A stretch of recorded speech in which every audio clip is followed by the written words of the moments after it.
Your question is based on this concept. So let's start the topic. First we will discuss Gay-Lussac law. तो पहले हम Gay-Lussac law को discuss करेंगे. Gay-Lussac law. So what is basically Gay-Lussac law?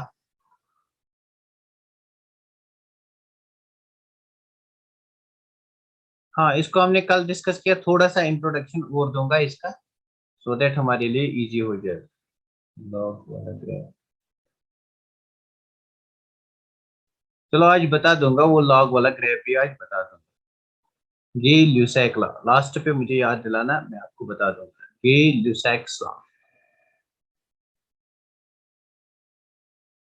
So basically Gay-Lussac law जो हमारे पास है, it is actually pressure temperature law. So we can write it, it's pressure temperature law, PT law. तो यहाँ पे हम pressure temperature law भी इसको कहते हैं और pressure temperature graph भी इसको कहते हैं. यहाँ से जो आप graph बनाओगे, that's pressure temperature graph. तो पहले देखो यहाँ पे कांस्टेंट क्या है. Gay-Lussac law में हमारे पास कांस्टेंट क्या है, फर्स्ट इंपॉर्टेंट थिंग. तो यहाँ पे fixed mass of the gas, that means number of moles of the gas, they are constant. And the second important thing, that is volume is constant. Volume is constant. मतलब जो हमें यहाँ पे curves मिलेंगी, they will be at constant volume. तो जो भी curves at constant volume मिलेंगी, मतलब del V is equal to 0, उनको हम isochores कहते हैं. They are known as isochores. This is actually basis of thermodynamics में ये बेस बनते हैं. फिर जाके वहाँ पे इजी हो जाएगा. Del V is equal to 0. Clear? तो इनको हम isochores कहते हैं. Now what according to this law? इसका स्टेटमेंट लिखेंगे. Volume remaining constant, the pressure of a given mass of a gas V is equal to constant. According to this law, V is constant. The pressure of a given mass of a gas. तो थोड़ा सा आप statement लिखो. The pressure of a given mass of a gas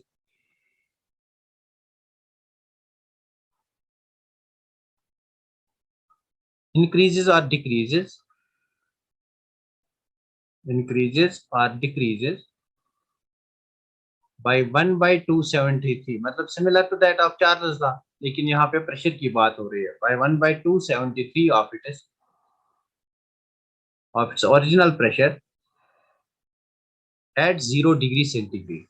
So this is important, at 0 degree centigrade. For example, यहाँ से अगर question पूछेगा, the pressure of a given mass of a gas increases or decreases by 1/273 of its pressure. The options will be at 0 degree centigrade. Number second option will be 0 Kelvin. Number third option will be 1/273 0 degree centigrade. Number fourth will be 1/273 Kelvin. So what is the correct answer? At 0 degree centigrade is the correct answer. Previous year में Charles law पे ऐसा question आया है, तो यहाँ पे Gay-Lussac law पे ऐसा क्वेश्चन आ सकता है. तो अगर हम इसकी इक्वेशन बनाएंगे जैसे हमने चार्ल्स लॉ में बनाई थी, वो वाली इक्वेशन बनेगी. तो what is that equation? Pressure at any T degree centigrade is equal to P naught into 1 plus T degree centigrade divided by 273, isn't it? ये हमारे पास इक्वेशन बनेगी. तो यहाँ से अगर सॉल्व करेंगे, 273 1 is 273, 273 plus T degree centigrade, it is equal to Kelvin. मतलब PT is directly proportional to P naught into temperature in Kelvin. That's why it is PT law. Pressure is related to temperature, means P is directly proportional to T. But what is the condition? Volume should remain constant and number of moles should remain constant. There should be fixed amount of the gas. Clear? क्या यहाँ तक बात clear हो गई? कहाँ से इस law की फॉर्म आ गई? From this experiment. So this was experiment on hot balloon technology, isn't it? This was experiment on hot balloon technology. तो इस चीज को आप नोट डाउन करो. नेक्स्ट हम डिस्कस करेंगे इस लॉ के ग्राफ्स. लॉ का ग्राफ हम डिस्कस करेंगे और इस पे इक्वेशंस बनाएंगे. Since it is direct relation, therefore अगर हम यहाँ पे ग्राफ बनाएंगे, अगर यहाँ पे हम और रिलेशंस बनाएंगे, what will B? P is equal to some constant K into temperature in Kelvin. Therefore यहाँ पे अगर हम दो इक्वेशंस बनाएंगे, this is directly proportional to, मतलब दो equations P1 divided by P2 is equal to T1 divided by T2, isn't it? तो ये आपके पास इक्वेशन आते हैं जहाँ पे आप प्रेशर को टेम्परेचर के साथ रिलेट करते हैं. आपके पास टेम्परेचर T1 दिया होगा, प्रेशर P1 दिया होगा, P2 दिया हुआ होगा, तो आपको T2 निकालना है. कोई भी टर्म इन चार में से आप निकाल सकते हो. क्लियर? यहाँ तक बात क्लियर होगी। स्टेटमेंट बहुत ही इंपॉर्टेंट है, statement is very important. I hope यहाँ तक बात क्लियर हो गई। Let me take the next page. तो नेक्स्ट पेज पे मैं जाऊंगा। If you have taken the screenshot of this, so let me know you have taken the screenshot of this page. हम नेक्स्ट पेज पे जाएंगे।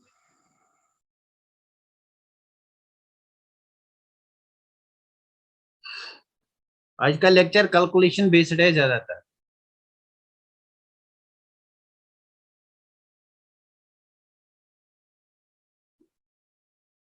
Very good. तो next page पे जाते हैं। So, हमारे पास गे-ल्यूसेक लॉ जो है, pressure is directly proportional to temperature in Kelvin. So we can write P is equal to some constant K into temperature in Kelvin, isn't it? So this is equation of the type phi is equal to mx. So whenever we have equation of the type phi is equal to mx, तो हमारे पास कौन सा graph आता है? Graph is straight line passing through origin. तो यहाँ पे अगर मैं यहाँ से प्रेशर को प्लॉट करूंगा वर्सेस एक्स, एक्स यहाँ पे टेम्परेचर इन केल्विन है, टेम्परेचर इन केल्विन से प्लॉट करूंगा, तो what type of equations I am going, what type of curves I am going to get? Straight line passing through origin, मतलब ये वाली line, मतलब ये वाली लाइन, मतलब ये वाली line. Since these curves are obtained at constant volume, that this is V1, this is V2, this is V3. अब आपके पास क्वेश्चन है what is the relation between V1, V2, V3? V1 is greater than V2 is greater than V3. V2 is greater than V1 is greater than V3. V3 is greater than V2 is greater than V1. तो जल्दी से मुझे बता इस question का answer, जल्दी से इस क्वेश्चन का आंसर बता। तो हम क्या करेंगे, यहाँ से हम एक लाइन खींचेंगे, यहाँ पे हम कांस्टेंट करेंगे टेम्परेचर को, यहाँ पे इस पॉइंट पे हमारा टेम्परेचर कांस्टेंट हो गया, इजंट इट? हाँ, इस पॉइंट पे टेम्परेचर कांस्टेंट। अगर इस पॉइंट पे टेम्परेचर कांस्टेंट मतलब this is pressure P1, very good, this is pressure P2 and this is pressure P3। now what is the relation of this pressure? P3 is greater than P2 is greater than P1 because pressure इस side increase होता है। according to Boyle's law P is inversely proportional to V, मतलब जहाँ पे pressure ज्यादा वहां पे volume कम। तो P3 के कॉरस्पॉन्डिंग कौन सा वॉल्यूम है? P3 के कॉरस्पॉन्डिंग V3 वॉल्यूम है, तो यहाँ पे इसका वॉल्यूम सबसे कम होगा। V3 is less than V2 is less than V1, तो V1 is greater than V2 is greater than V3, this is the correct option. जो जिस किसी ने भी फर्स्ट वाला ऑप्शन सी कहा होगा, सी नहीं होगा। Pressure P3 is greater than P2 is greater than P1, isn't it? तो pressure is inversely proportional to volume. जहां पे आपका प्रेशर ज्यादा है वहां पे वॉल्यूम कम होगा। तो P3 is greater than, therefore V3 is the smallest one, isn't it? अरे यार सी नहीं होगा, isn't it? क्लियर हुआ? क्लियर हुआ? सी नहीं होगा, इट विल बी, कोई बात नहीं, कोई बात नहीं, जल्दी जल्दी होता है, तो जल्दी में ये काम होते हैं। हाँ, ए होगा, वेरी गुड। तो ये हमारे पास गी-ल्यूसेक लॉ था। इसके बाद हम डिस्कस करेंगे एवोगैड्रो लॉ, एवोगैड्रोस लॉ या Avogadro's hypothesis. This is actually hypothesis, Avogadro's hypothesis. तो एवोगैड्रोस हाइपोथेसिस बेसिकली आपको रिलेट करता है volume and number of moles को। It relates V and N, V and N को रिलेट करता है। तो मैंने कहा था अगर दो वेरिएबल्स को रिलेट करना है बाकी को कांस्टेंट लेना है, तो इस लॉ में आपका कांस्टेंट होगा pressure and temperature. Pressure and temperature is constant, isn't it? तो यहाँ पे आपका प्रेशर और टेम्परेचर कांस्टेंट होगा, यहाँ पे प्रेशर और टेम्परेचर कांस्टेंट होगा, इजंट इट? तो pressure and temperature remaining same, pressure at fixed pressure at constant temperature and pressure, volume of a given mass of a gas, it is directly proportional to n। तो यहाँ से आप equations बना सकते हो, V1 divide by V2 is equal to N1 divide by N2। फिर आप N को निकाल सकते हो, that is number of moles. तो आगे मैं दिखाऊंगा आज की लेक्चर में कैसे निकालेंगे नंबर ऑफ मोल्स को, फिर यहाँ पे आप इंट्रोड्यूस कर सकते हो। V1 divided by V2 since it is directly proportional is equal to N1 by N2, or we can say over here V is equal to some constant K into N। तो this is again Y is equal to mx। तो basically यहाँ पे एक और straight line graph आएगा। If you plot volume, यहाँ से volume ले लो वर्सेस एन, यहाँ से नंबर ऑफ मोल्स ले लो, इजंट इट? यहाँ से नंबर ऑफ मोल्स ले लो। वी वर्सेस एन हम ग्राफ बनाते हैं, सो this will be the type of the graph. यहाँ पे ये वाला टाइप ऑफ ग्राफ हमारे पास आएगा, isn't it? Isn't it? V is directly proportional to मतलब इस स्टेटमेंट का मतलब क्या है? Equal volumes of all gases contain equal number of molecules और equal number of moles, that's the statement. Equal volumes of all gases contain equal number of molecules or moles. Contain equal number of molecules. This is the statement. तो ये हमारे पास basically statement आएगा। Next हम discuss करेंगे इन सारे equations को हम मिला के, इन सारे लॉज को मिला के हम बनाएंगे यहाँ पे combined gas law. Combined gas law equation बनाएंगे। यहाँ पे हम कंबाइनेड गैस लॉ इक्वेशन बनाएंगे। So let us see what's combined gas law equation or ideal gas equation. तो नेक्स्ट हमारा जो टॉपिक है that's ideal gas equation. I hope कि आपको सारे लॉज याद होंगे। तो मुझे बताओ बॉयल्स लॉ क्या कहता है? What is relation of Boyle's law? V is inversely proportional to P at constant temperature and N. This is your Boyle's law equation first. तो सिमिलरली हमारे पास चार्ल्स लॉ था, V is directly proportional to T, isn't it? हमारे पास Avogadro hypothesis है, V is directly proportional to N, isn't it? तो इन तीनों को अगर हम मिला के एक इक्वेशन बनाएंगे, what will be that equation? तो उस इक्वेशन में मुझे बताओ V is directly proportional to N, T के डायरेक्टली प्रोपोर्शनल है T, और P के इनवर्सली प्रोपोर्शनल है, मतलब P नीचे आएगा, isn't it? P को अब यहाँ ला, PV is directly proportional to NT। Proportionality को हटाएंगे, so PV will be equal to some constant R, this is a universal gas constant into NT। तो जनरली हम इसको कैसे लिखेंगे? PV is equal to nRT। ये आपकी आइडियल गैस इक्वेशन है। So this is known as ideal gas equation. This is known as ideal gas equation, isn't it? This is known as ideal gas equation. थोड़ा सा इस equation को और जानेंगे।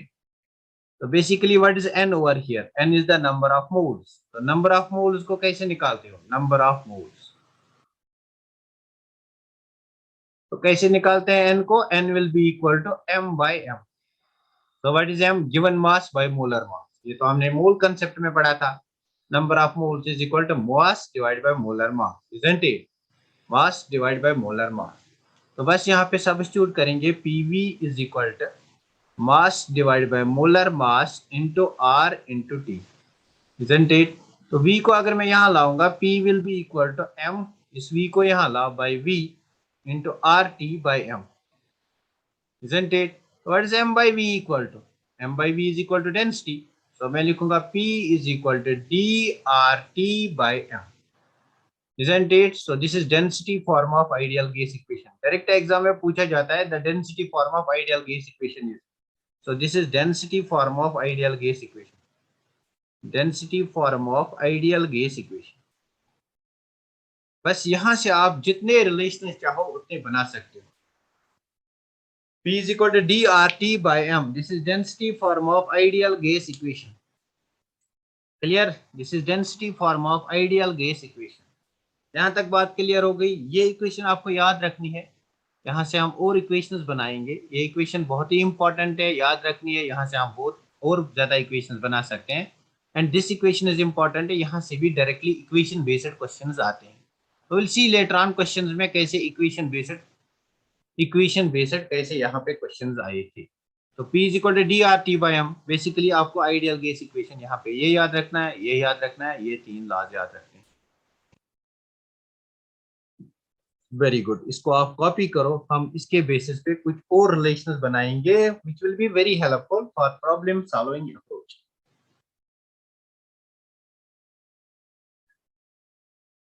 Please let me know once you will complete this.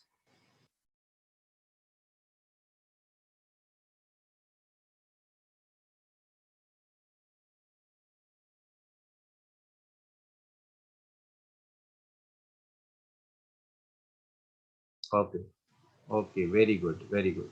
तो next हम चलते हैं। हमारे पास आइडियल गैस इक्वेशन है PV is equal to nRT, isn't it? PV is equal to nRT। तो इस इक्वेशन से हम और इक्वेशंस बना सकते हैं। Now what are those type of equations? तो ये यहाँ पे देखो, P is directly proportional to T, V is directly proportional to T। तो अगर मैं मानूंगा कि मेरे पास number of moles of the gas constant है, अगर मैं मानूंगा कि मेरे पास number of moles of gas constant है, R is already a constant, universal gas constant, इसकी बात हम आगे जाके अभी करेंगे, इसका वैल्यू क्या होगा, इसके यूनिट्स क्या होंगे।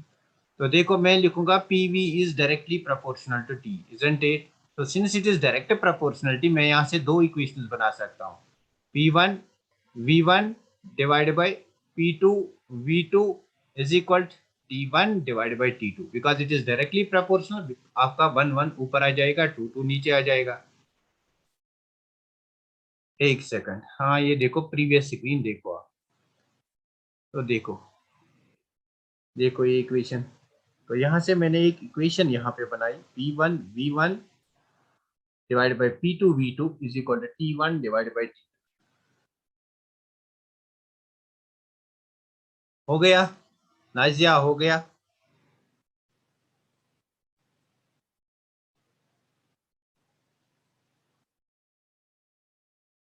हो गया आपका? Very good.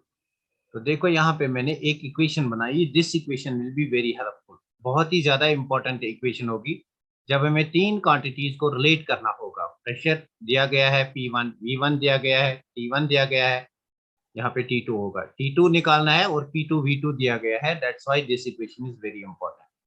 तो सिमिलरली हम डेंसिटी फॉर्म से इक्वेशन बना सकते हैं। तो हम density form of the equation, तो density form of the equation कौन सी है? Density form of the equation एक बार फिर देखो, तो देखो यहाँ पे what is density form of the equation, P is equal to D R T by M. तो P is equal to D R T by M. Since R is constant, इसको कांस्टेंट मानो, तो यहाँ पे आप बना सकते हो P one divided by P two, या एक अलग अलग लिखो, P one is equal to D one T one divided by M one. What is this M one? This is molar mass.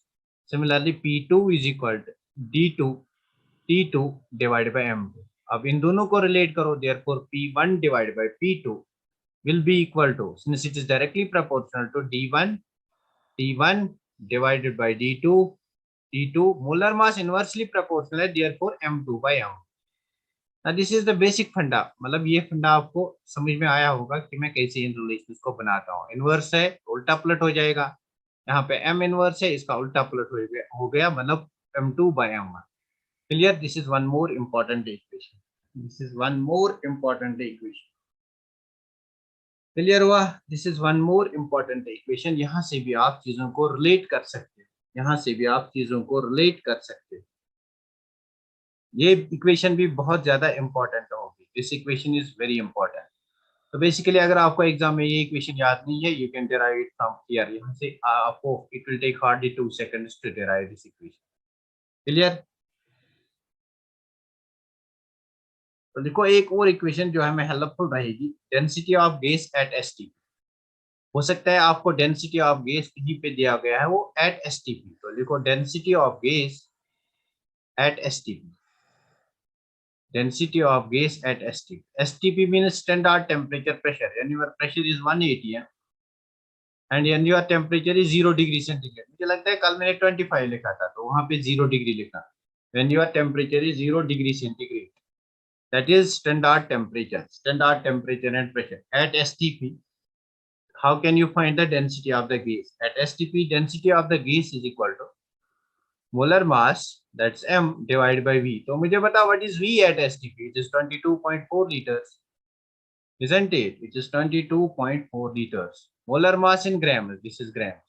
तो ये जो डेंसिटी आपकी आएगी, it is gram per liter, or you can write it is molar mass divided by 22.4 gram per liter. Molar mass divided by 22.4 ग्राम पर litre, isn't it? अगर text से इसका approximate value देखेंगे तो टेक्स्ट में इसका अप्रोक्सीमेट वैल्यू है 22.71, 22.71098। तो बेसिकली हम प्रॉब्लम सॉल्विंग के लिए मोल कंसेप्ट में 22.4 ही यूज करते हैं। सो this is again very important at STP, because STP पे हमारा वॉल्यूम 22.4 लीटर्स होता है। कोई भी गैस हो, irrespective of the nature of the gas, a gas occupies a volume of 22.4 liters at STP because density is equal to mass per unit volume, isn't it? This is mass in grams. This is molar mass in grams, mass per unit volume. So volume at STP is 22.4 liters, isn't it? I hope कि ये बात आपको clear हो गई। हो सकता है आपके एग्जाम में मिक्सचर दिया गया होगा। अगर मिक्सचर दिया गया होगा तो आपको पहले मोलर मास ऑफ मिक्सचर निकालना है, isn't it? How can you determine molar mass of mixture? Molar mass of mixture. तो molar mass of mixture मैं लिखूंगा m of mixture. How can you determine molar mass of mixture? m1 into this mole fraction of 1 plus m2 into mole fraction of 2 divided by m1 x mole fraction of 1 plus mole fraction of 2, that is total number of mole. ये हम solutions में use करेंगे, इसकी यहाँ पे उतनी importance नहीं है, तो इस बात को आप भूल सकते हो। यहाँ तक बात क्लियर हुई? यहाँ तक बात क्लियर हुई? This is important, this is important and this is important, because अगर वो बात करेगा एट एसटीपी, कहीं पे भी एसटीपी होगा, तो यहाँ पे डेंसिटी में आपको मोलर मास और डेंसिटी के रिलेटेड अगर निकालना है तो इट इज 22.4। क्लियर? सबको हुआ? सबको ये बात क्लियर हो गई? Is it clear to all? ये इक्वेशन सबको क्लियर हो गई? Now let us see nature of this gas constant R. Very good. I hope ये आपने कॉपी किया होगा. I will see nature of R and values of R. Nature of R and values of R.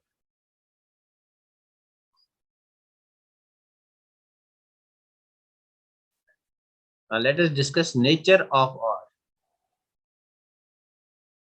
Nature of R. Basically ये physics में पूछ सकता है. What are the dimensions of R? तो फिजिक्स में पूछ सकता है dimension of universal gas constant R. तो देखो PV is equal to NRT, isn't it? PV is equal to NRT. R को निकालना है, R will be equal to P into V divided by N into T, isn't it? R को निकालना है pressure into volume divided by N into T. N is the number of moles, let us consider N is equal to 1। N का हम कहीं पे भी लगा सकते हैं नंबर ऑफ मोल्स, बिकॉज इसका यूनिट मोल ही है। So R will be equal to pressure into volume divided by temperature.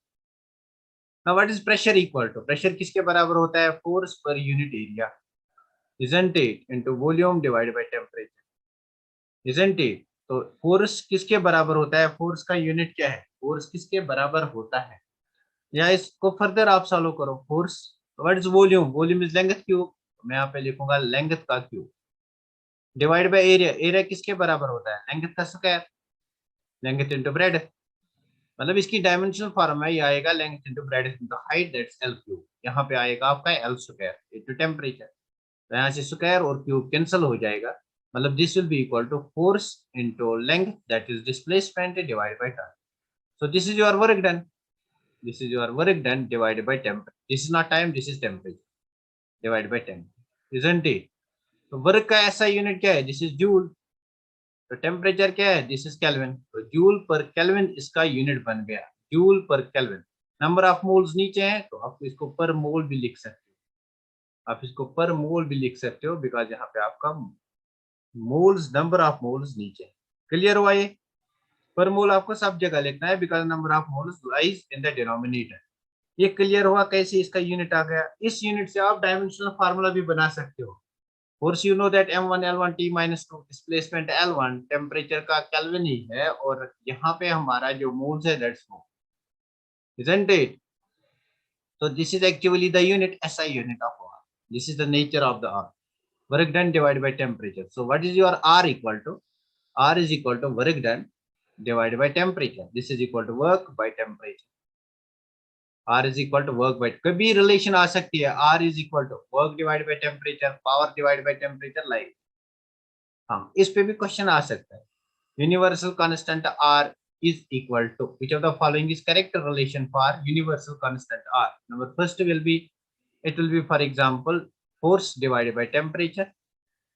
Number second will be work divided by temperature. Number third will be its work into displacement divided by temperature, like that. तो आपका correct answer जो आएगा that's work divided by temperature, it is equal to R. अगर moles भी दिया गया है तो यहाँ पे n नंबर ऑफ मोल्स भी लिखा होगा, मोल्स बिकॉज आपके नीचे आएंगे, यहाँ पे n हमने 1 दिया इसलिए वर्क डिवाइड बाय टेम्परेचर। तो n अगर हम नंबर ऑफ मोल्स की बात करेंगे यहाँ पे मोल्स भी आएगा। क्लियर हुआ सबको? इसके बाद देखेंगे यूनिट्स ऑफ आर, इसके बाद हम देखेंगे यूनिट्स ऑफ आर। तो डिपेंडिंग अपॉन वर्क को हम डिफरेंट यूनिट्स में एक्सप्रेस कर सकते हैं। टेम्परेचर को डिग्री सेंटीग्रेड केल्विन में एक्सप्रेस करेंगे, वर्क को हम जूल्स में एक्सप्रेस करेंगे, इजंट इट? यहाँ पे प्रेशर को हम एटीएम में एक्सप्रेस कर सकते हैं, इजंट इट? तो we have different units of R, 3 unit है हमारे पास, उन 3 यूनिट्स को याद रखना है बेसिकली। तो अगर आपने ये कॉपी किया, will discuss units of R, basically बहुत ही इंपॉर्टेंट है जो हमें याद रखना है, यूनिट्स ऑफ आर। हो गया? लेट मी नो ये बात हो गई।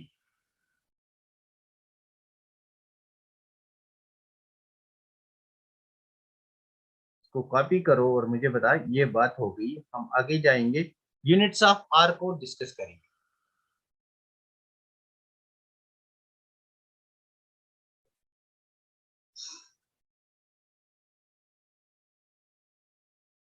Very good.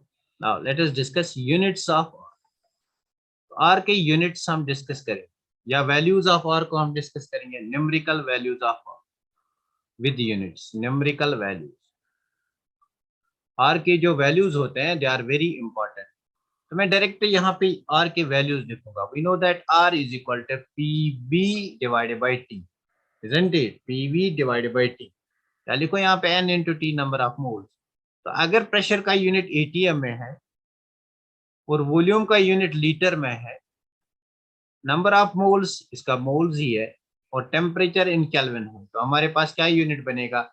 एटमॉस्फेयर लीटर पर मोल पर केल्विन, इजंट इट? तो ये हमारे पास एक यूनिट बन गया। तो अगर यहाँ पे हम इन वैल्यूज को सब्स्टिट्यूट करेंगे एट एसटीपी, एट एसटीपी की बात करेंगे, अगर एट एसटीपी हम बात करते हैं, तो we know that at STP, when we have STP means pressure is, your pressure is 1 atm, isn't it? Pressure is 1 atm. At STP pressure is 1 atm, and your temperature at STP is, it is 270 degrees centigrade, that is 273.15, isn't it?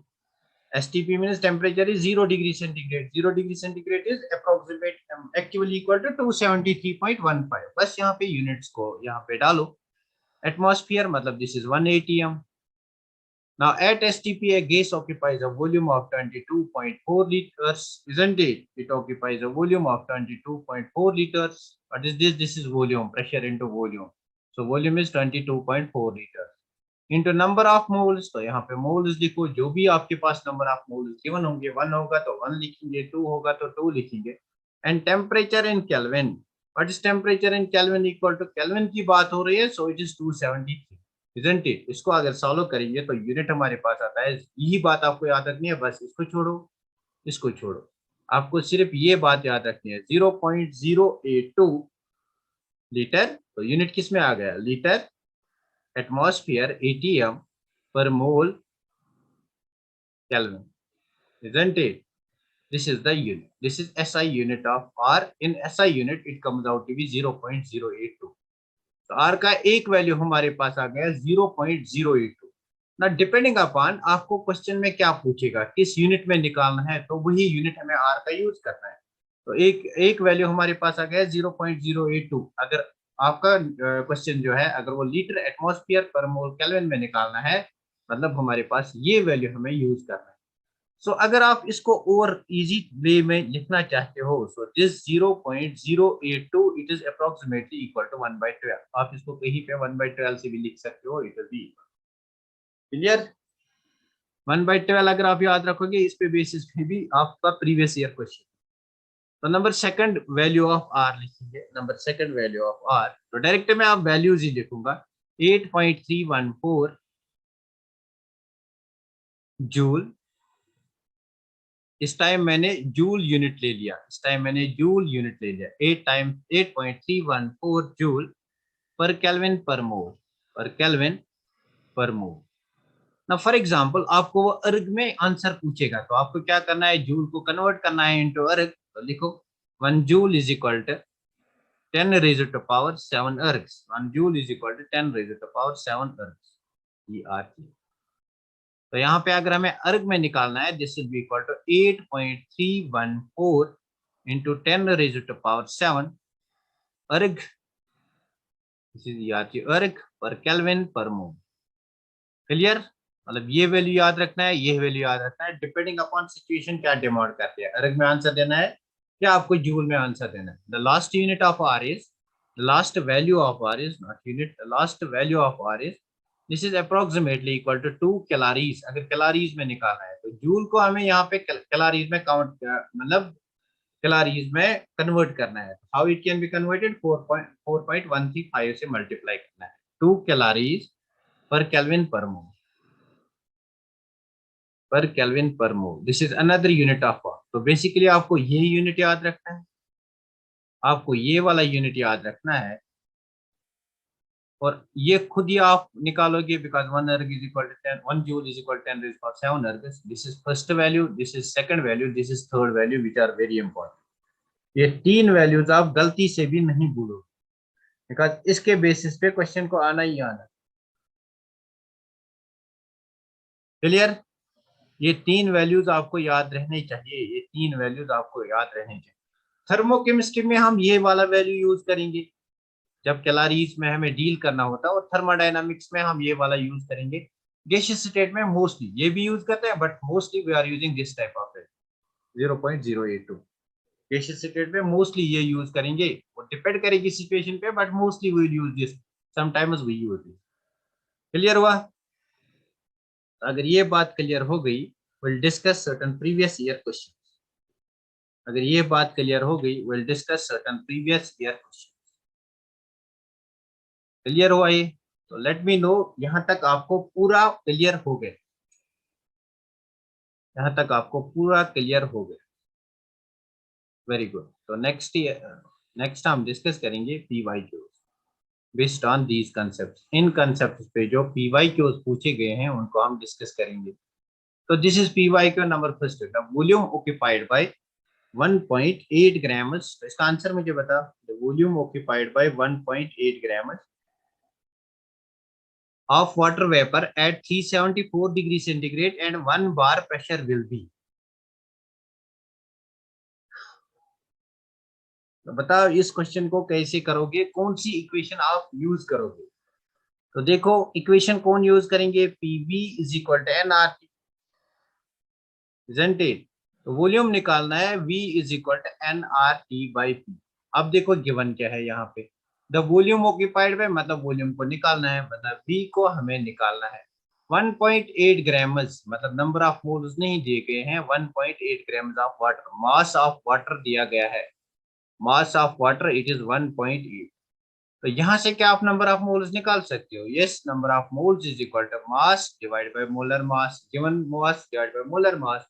So what is given mass? It's 1.8. What is molar mass of water? It's 18. Oxygen का 16, hydrogen के 2, it's 18. So this will come out to be 1.10, isn't it? This will come out to be 1.10, that is 0.1. Very good. यहाँ से answers आ गए. So let us see what is the answer. तो मतलब number of moles n को हमने निकाला, it comes out to be 0.1. बस बाकी सब कुछ दिया गया है. टेम्परेचर इज गिवन, टेम्परेचर दिया गया है 374 डिग्री सेंटीग्रेड. तो लीटर्स में है इसलिए टेम्परेचर को कन्वर्ट करना है केल्विन में. 3.4 डिग्री सेंटीग्रेड, अगर डिग्री सेंटीग्रेड को केल्विन में कन्वर्ट करना है तो we have to add 273, isn't it? तो इसको ऐड करो, we will get temperature is equal to 4 plus 3 that is 7, 7 plus 7 that's 14, 3 plus 2 5 1 6 6 4 7 10. तो टेम्परेचर भी आ गया, मतलब ये क्वांटिटी भी आ गई. अब देखो pressure, pressure is given it is 1 bar, P is given 1 बार और R हमें वहीं से दिया गया है, इट इज 0.083. बस यहाँ पे आप सब कुछ वैल्यूज इंट्रोड्यूस करो. N is equal to 0.1 and R is equal to 0.83 और यहाँ पे जो आपका टेम्परेचर है दैट इज 647 और यहाँ पे जो प्रेशर है that is 1 bar, isn't it? That's 1 bar. Pressure जो है दैट्स 1 बार. बस इसको सॉल्व करो. हाउ टू सॉल्व दिस, इसको कैसे सॉल्व करोगे, मैं यहाँ पे कुछ स्पेस लूंगा. वेरी गुड, यहाँ से आंसर्स आ गए. Let me check the answer. Very good, very nice, very nice. जिस किसी ने भी इसका आंसर दे दिया, जिस किसी ने भी डी आंसर दे दिया, मतलब उसकी कैलकुलेशन फास्ट है. तो देखो इसको मैं क्या लिखूंगा, 1/10. तो दिस इज 1 इंटू 0.83 को 83 लिखूंगा इंटू 647 डिवाइडेड बाय, इसके बदले मेरा एक जीरो आ गया, इसके बदले 2 जीरो मतलब डिवाइड बाय 1000. बस इसको इन दोनों को मल्टीप्लाई करना है, डिवाइड बाय 1000 मतलब आपका आंसर यहाँ से आएगा that is exactly 5.37 litres. Clear हुआ ये question? This question has been asked in NEET 2009. NEET 2019 में ये क्वेश्चन पूछा गया है, NEET 2019, and the correct option is option number D. क्लियर? तो नेक्स्ट क्वेश्चन देखो, what is the density of N2 gas at 227 degree centigrade? at 227 degree centigrade density of N2 gas निकालना है at 227 degree centigrade. Let me first change the colour is and 5 atm pressure. बस सब कुछ दिया गया है, निकालना है डेंसिटी. कौन सी इक्वेशन यूज करेंगे? Density form of ideal gas equation. तो density form of ideal gas equation मुझे जल्दी से बताओ. Density form of ideal gas equation, P is equal to DRT by M, isn't it? DRT by M. अब देखो क्या given है, what is the density, मतलब D निकालना है. So D will be equal to P into M divide by RT, prime minister बटा RT, isn't it? Prime minister बटा RT. तो प्रेशर यहाँ पे दिया गया है, इट इज 5 atm. अगर यहाँ पे यूनिट्स को भी साथ ले सकते हो. What is M is molar mass. What is the density of N2? तो N2 का मोलर मास मुझे बताओ. N2 का molar mass 14 plus 14 that is 28. So this is into 28 divided by R का वैल्यू वहीं से दिया गया है 0.082 इंटू टी दिया गया है 227. 227 को 273 से ऐड करो, आपका केल्विन में आ जाएगा. तो दिस इज 500 केल्विन, यहाँ पे आपका 500. तो इसका आंसर ठीक आ गया, option number C. So let us see what is the correct option. इसका आंसर आप देख सकते हो यहाँ पे, you can solve it. 5 is R, 500 is R, isn't it? तो यहाँ से आपके 3 zeros ऊपर जाएंगे. So this will B 1000 into 28 divide by 82 into 100. तो यहाँ से आपके 2 zeros और 2 zeros कैंसिल हो जाएंगे. So this will be equal to, so this will be equal to 280 divided by, oh shit, 1 second. आप लोग फिर से अभी ज्वाइन करना, बिकॉज हमारे पास और भी कुछ क्वेश्चन है, उनको भी हम डिस्कस करेंगे.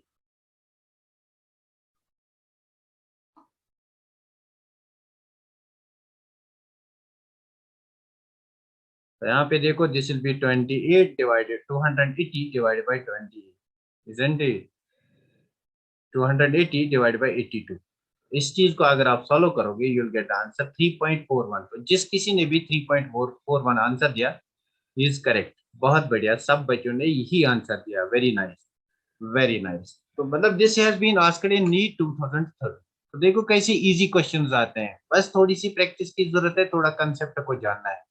बहुत ही इजी है, कंसेप्ट को जानना है, रिलेशंस को जानना है. बेसिकली आपको डिड्यूस करने आनी चाहिए सारी रिलेशंस. हो सकता है आप एग्जाम में फंस जाओगे कि आपकी वो सॉल्व करो. कहाँ से करेंगे? From PV is equal to nRT. तो बेसिकली हमें इस इक्वेशन को कन्वर्ट करना है into concentration. How you can convert? P is equal to N by V into RT.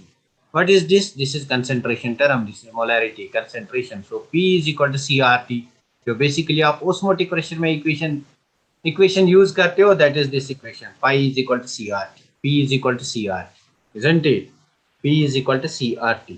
तो यहाँ पे क्या कहते हैं? Pressure of 1 atm. तो P is equal to CRT, मतलब प्रेशर वहीं पे दिया गया है. This is 1 atm, isn't it? Is equal to concentration कितनी बनानी है? 1 मोल पर लीटर, मतलब this is to be taken as 1. और R का वैल्यू है 0.082, isn't it? R का वैल्यू है 0.082. टेम्परेचर हमें निकालना है. अंडर व्हाट कंडीशंस, मतलब टेम्परेचर क्या होगा, बस यहाँ से आपको टेम्परेचर निकलेगा. So this will be equal to, this will be equal to, temperature will be equal to ये 0.082 यहाँ आएगा 1 डिवाइड बाई 0.082. तो बेसिकली मैंने कहा था आप इसको 1/12 ले सकते हो. तो दिस इज 1 डिवाइड बाई 1/12. 12 को ऊपर ले जाओ, दिस विल बी 12. क्लियर? तो सी कहाँ पे हमें ये जरूरत लग गया. So this is the correct option. C is the correct option. सब बच्चों को ये बात क्लियर हो गई? मुझे बताइए, ये क्वेश्चन सबको क्लियर हो गया? अगर ऐसा टाइप ऑफ क्वेश्चन आएगा तो कैसे सॉल्व करना है, बहुत ही इंपॉर्टेंट क्वेश्चन था. सो सी इज द करेक्ट आंसर. 1993 में पूछा गया है क्वेश्चन. क्वेश्चन रिपीट हो सकता है, ये क्वेश्चन रिपीट हो सकता है. This is a very good question. ये क्वेश्चन रिपीट हो सकता है बिकॉज ये आपका ऑस्मोटिक प्रेशर से भी रिलेटेड है. ये क्वेश्चन क्लियर हुआ?